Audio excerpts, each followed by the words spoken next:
Algebrarekin jarraituz, ekuazioak aztertuko ditugu tutorial honetan. Eta zer dira ekuazioak? Ekuazioa, bi adierazpen algebraikoen arteko berdintza bat da.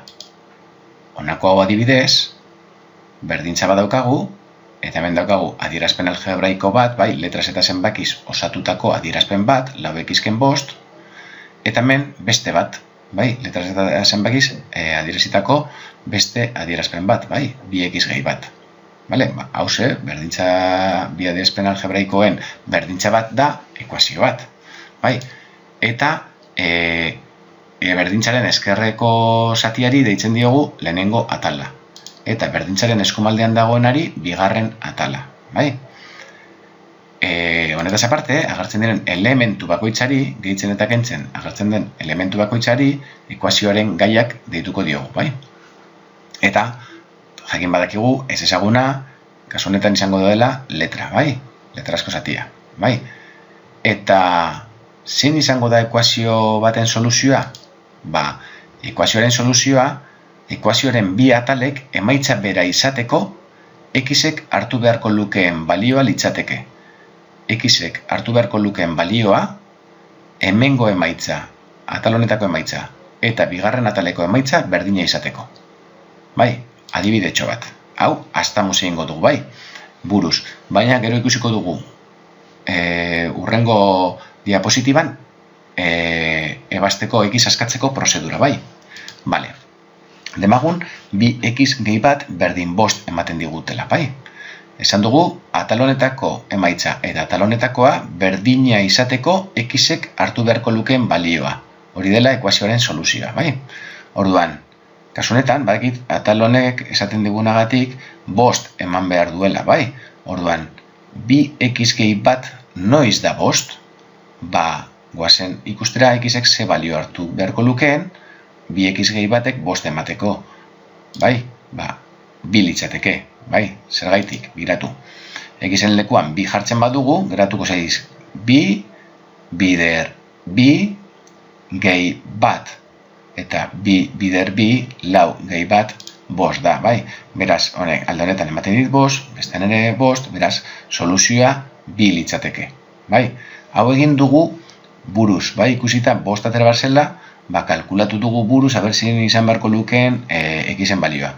Baina, buruz egitea aparte badago prozedura bat, jarraitzen bat dugu, lortuko duguna ekuazioaren ezezagunaren balioa, Orduan, guazen ikustera ebasteko prozedura, ezezaguna askatu beharko dugu, hori da gure helburua. Hau da, ekuazioaren alde batean ezezaguna bakarrik utzi beharko dugu, Nola egiten da? Guazen adibidetxo batekin. Demagun, bi gauza jakin behar ditugu, alde batetik. Gai bat, ekuazioaren gai bat, elementu bat, atal batean batzen badago, beste atalera kentzen pasatuko da, eta alderantziz. Nik elementu bat edo gai bat, ekuazioaren alde batetik bestera pasatu nahi badut, batzen badago, kentzen pasatzen da. Eta kentzen badago, batzen, Adibidez. X gehi bi berdin 5, Gure helburua x bakarrik ustea. Beraz, gehi bi hau beste aldera pasatu nahi dut, Orduan, gehitzen dagoenez, legeak dio, arauak dio, beste aldera kentzen pasatuko dela, Eta horrela x geratuko zait bakarrik, orduan, alde honetan geratuko zait x, eta beste aldean neukan 5, eta gehi bi hori kentzen pasatu dena, ken bi. Beraz, x bakarri daukat, eragiketa hau egiten badut, x berdin 5 ken bi 3. Lortu dut x ateratzea. Beraz, helburua da x bakarrik ustea. Orduan, xen ondoan dauden elementuak, beste aldera pasatu behar ditut. Kasu honetan, gehitzen dagoenez, beste aldera kentzen. Hori direloko arauak. Hemen, x ken 7 berdin -2. Kasu honetan ere, -7 hau, beste aldera eraman beharko dut, x bakarrik usteko, beraz, kentzen dagoenez, beste alderan, gehitzen pasatzen da. Neukan -2 gehi 7. Eragiketa hori egiten dut, -2 gehi 7, x berdin 5. Hau da, x askatzeko modua, edo batzen dauden edo kentzen dauden elementuak beste aldera pasatzeko moduan. Bale? Baina egon daitezke ere biderkatzen edo zatitzen, orduan, gai bat atal batean biderkatzen badago, eta beste atalera eraman nahi badut, zatitzen pasatu beharko dut, bai? Eta alderantziz. Adibidez, 3x berdin minus bederatzi. X bakarrik ustea da helburua, beti bezala. Orduan, 3 hau beste aldera pasatu behar dut. Fijatuko naiz nola dagoen. 3 hau zer dago? Xari gehitzen kentzen? Ez. Kasu honetan, biderkatzen dago. Beraz, beste aldera pasatzerakoan pasatu beharko da zatitzen. Orduan, geratuko zait alde honetan ja x bakarrik, eta neukan beste aldean minus bederatzi, eta zati 3, bai, 3 hori zatitzen pasatu delako, orain, eragiketa hau egiten dut, eta x berdin minus bederatzi zati 3 minus 3, bai? Bale, beste adibidetxo bat. X laurden berdin 8. Kasu honetan, x bakarrik utzi nahi duanez, lau hau beste aldera pasatu nahi dut, eta lau hau zatitzen dago, beraz beste aldera kontrako eragiketa egiten pasatu behar denez, biderkatzen pasatuko da, orduan geratuko litzaidake x ja bakarrik, eta hemen 8 beste aldean zegoena, bider lau pasatu dana, bai? Eragiketa hau egiten badut, x da, 8 bider lau, beraz, 32 da x. Bale, bi arau hauek ulertu behar ditugu, bai? Nola pasatzen diren elementuak alde batetik bestera, eta gure helburua beti izango da x bakarrik ustea, bai? Bere emaitza lortzeko, bale. Goazen adibide gehiago ikustera orain. 5 adibide jarriko dizkizuet, A, B, C, D eta E. Nik 5 adibideak azalduko dizkizuet, baina nire helburua da gero, azalpena ikusi ostean, zuek, zuen kabuz, abertzareten kapaz emaitzak lortzeko, bale? Orduan, ikusi adibideak, ulertu, eta gero saiatu zuen kabuz egiten. Adibidez, hauxe, 2x-ken bat berdin 7. Bale, hemen gauza ezberdina ditugu, bai? Helburua x bakarrik ustea. Orduan, lehenengo gauza, x-a daukaten elementuak, kasu honetan 2x, ez dute ikutuko beste elementu gai guztiak bere ondotik kendu arte. Orduan, 2x hemen geratuko da, eta minus bat hau bai beste aldera pasatuko da. Kentzen dagoenez, beste aldera gehitzen. Orduan geratuko zait alde honetan 2x, eta beste aldean neukan 7 gehi bat pasatu dana, bai? Orduan, hau, eragiketa hau egin dezaket, 7 gehi bat. Orduan geratuko litzaideake 2x dela 8. 7 gehi bat, 8, bale. Eta horren bai, ja, x-ak, bai, bakarri ditudanean, elementu bakarra dako danean, x-ari biderkatzen dagoen zenbaki hau, kasu honetan biderkatzen dagoenez, beste atalera pasatu nahi dut x bakarrik usteko, eta biderkatzen dagoena pasatzen da beti zatitzen, beraz, x geratuko zait, 8 neukana zati 2, eta eragiketa hori egiten x berdin 4. Bai? Bale. Beste bat. Minus 2x-ken 4 berdin 8. Esan dugun moduan, lehenengo, x ez daukaten gai guztiak beste aldera eramango ditut, beraz, minus 4 hau, beste aldera pasatuko dut, kentzen dagoenez gehitzen. Alde honetan geratuko zait minus 2x, eta beste aldean 8 hor neukala, gehi 4.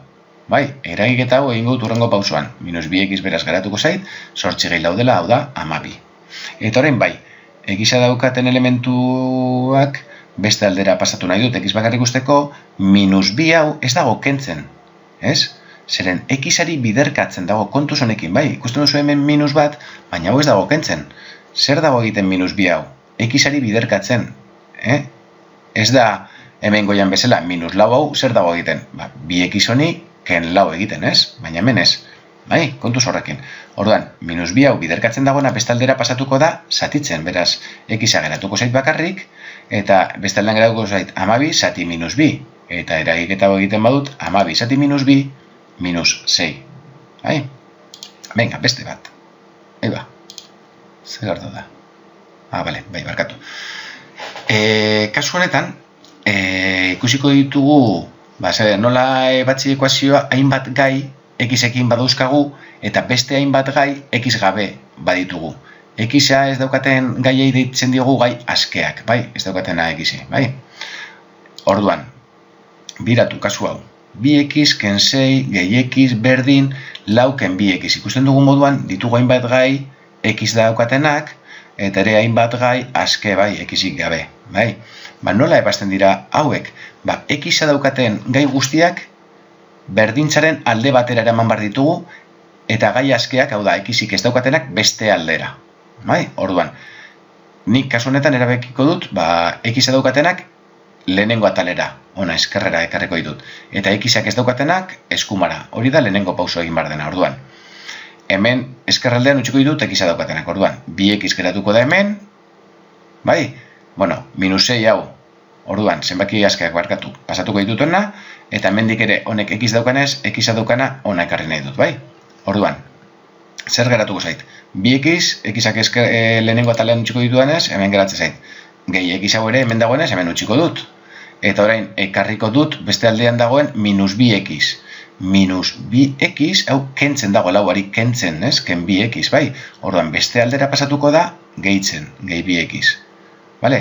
Berdin, orain, beste aldean daukat laua, eta ekarri nahi dut hemen dagoen minus 6 hau. Orduan, kentzen dagoenez, alde honetara pasatuko da, gehitzen.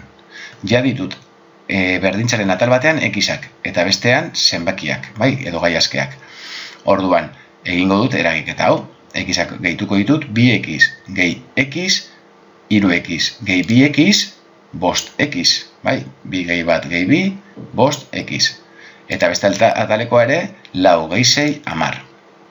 Bai, eta orain bai, ja x-a batuta gero, x-ari biderkatzen geratzen zaidan zenbaki hau bosta, beste aldera pasatuko dut, zatitzen beraz geratuko zait 10, zati 5, eta eragiketa hori egiten badut, x berdin 2. Beste bat. Kasu honetan berdin, bai? X-ak daukaten elementuak lehenengo atalera berdintzaren eskerrera ekarriko ditut, eta zenbakiak eskuma aldera. Orduan, kasu honetan bakarrik, minus x hau, ona ekarriko dut, ze horrela ekiko ditut x guztiak hemen, eta gai aske guztiak beste aldean, bai? Orduan, ekartzen badutuena, ekiko dut, lau x ken 6x hemen zegoena, gehi x hau kentzen zegoena gehitzen pasatu da, eta beste aldean 8 gehi 5. Bale, egiten dut eragiketa hau, lau x ken 6x minus 2x. Minus 2x gehi x minus bat x edo minus x, bai? Zen minus bat x ez da jartzen. Orduan, berdin, beste eragiketa hau, 8 gehi 5, 13. Bale? Orain, x askatu behar dut, zenik hemen minus x daukat. Orduan, zer da hau, minus hau nola pasatzen dut beste aldera? Zan dudan bezala, hau zen minus bat x, bai? Orduan, minus bat biderkatzen ari dio x-ari, ez? Orduan, minus bat hori biderkatzen dagona, beste aldera zatitzen pasatuko dut. Orduan, x geratuko zait dela, 13 neukala zati minus bat.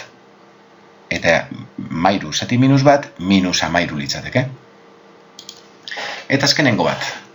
5 gehi 3, berdin, 8x ken 6x ken 3. Vale. Hemen, ja, ditudanez, x-ak eskumaldean, bai, bigarren atalean, bakarrik zenbakiak lehenengo atalera eraman da, askatu dezaket. Egin beharrean orain arte bezala, x-ak beti lehenengo atalera ekarri ditut. Kasu honetan, engo dut, minus 3 hau, beste aldera eraman, eta horrela ja, hemen eukiko ditut gai askeak, eta hemen x-a daukatenak, ez? Biratu. 5 gehi 3 hemen zegoen, ken 3 hau beste aldera gehi 3 bezala pasatzen da, eta beste aldekoa berdin utzi dut, 8x ken 6x. Ja ditut gai aske guztiak hemen, eta x-a daukatenak hemen. Eragiten dut atal hau alde batetik 5 gehi 3 gehi 3 11, eta 8x ken 6x 2x. Bai, orain, x-ari biderkatzen dagoen 2 hau beste aldera zatitzen pasatzen badut, geratuko litzateke 11 zati 2 dela x, bai? Kasu honetan, zatiketak ez du ematen zehatz, ezin da simplifikatu zatikia, hau litzateke emaitza. Bueno, diapositiba hau, eta horreko diapositibako ariketak, zure kabuz egiten saiatzea nahiko nuke. Aber, lortzen dituzun emaitza kontu, bale? Venga.